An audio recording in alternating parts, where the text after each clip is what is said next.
कितनी उड़ीसा आवता। अगर यहाँ से नोट आवे तो समझ ले कि करी उड़ीसा आवत, बतावे की जरूरत ना बा।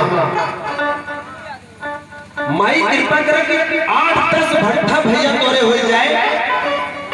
ए सुरेश भैया, माई कृपा करे तोरे 8-10 भट्ठा हो जाए, मगर नवंबर वाले कार्यक्रम है गोरखा के भी बुला लिया है। हर निमिया डोरी मैया डोरल मैया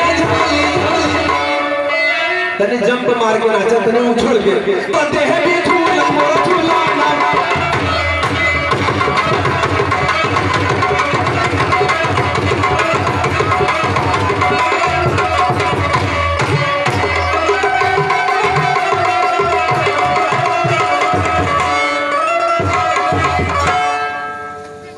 मगर भैया तुम्हार जो फरमाइश है से ये नहीं सबके बस के बात।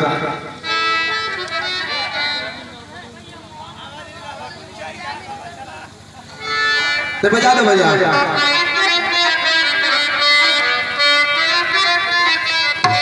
तेरी 1 लाख की नौकरी, कुछ नहीं अंदाज में कि तेरी 1 लाख की नौकरी मेरे सामान के बादल।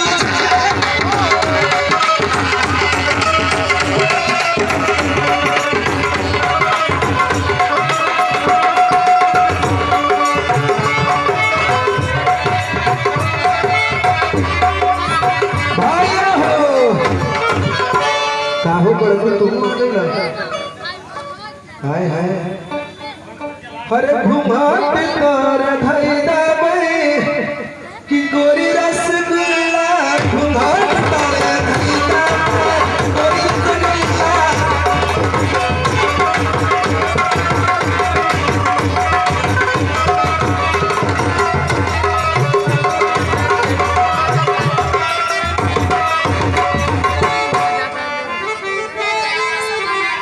घूंघट मारे में कहा पतो लगबे करेला ना हो। अच्छा जब घूंघट मारी तो सब भौजाई लगी थी कि ना। अरे पंकज भैया तुम दिखाई में लगेला महाराज। और देखिए ये घूंघट के ऊपर है, ये जो घूंघट पड़ा था ना, घूंघट